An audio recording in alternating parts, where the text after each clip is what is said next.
Well, the DSM-5 was created in order to assist clinicians in being able to better recognize mental disorders in patients and establish a diagnosis and then provide them with treatment. So to the extent that DSM-5 is an improvement over its predecessor and reflects the current state of our scientific knowledge, then it will help doctors provide better care and will improve the quality of life and the health of patients. And that's really the main goal. The DSM, in all its iterations, and particularly in this iteration, DSM-5, it doesn't jump ahead of where scientific research is. It's at the cusp, or it lags just behind to be conservative and not overstate evidence that has not been firmly established. It reflects the state of our science, but doesn't tell you where science is going to go in the future. We would have loved to have science brought us to the point where we know that this gene or this toxin or this trauma produces this disorder, and you can make the diagnosis by this blood test or this kind of x-ray or this type of electroencephalographic procedure. And God willing, that day will be coming fairly soon.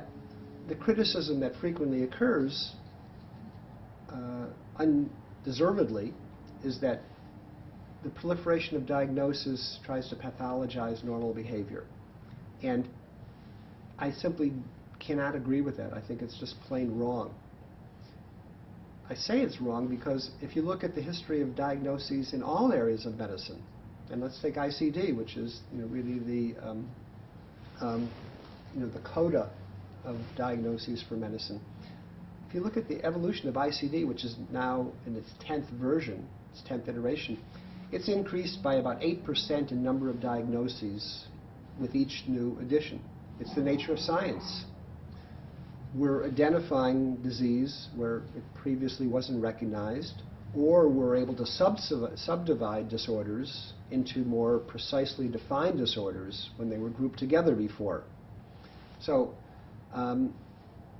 why should mental illness be any different in terms of expanding where we understand and can recognize and diagnose better and provide treatment to people? And that's what's happened. The reality, though, is that DSM-5 does not have any more diagnoses than DSM-4. It has not expanded the pie.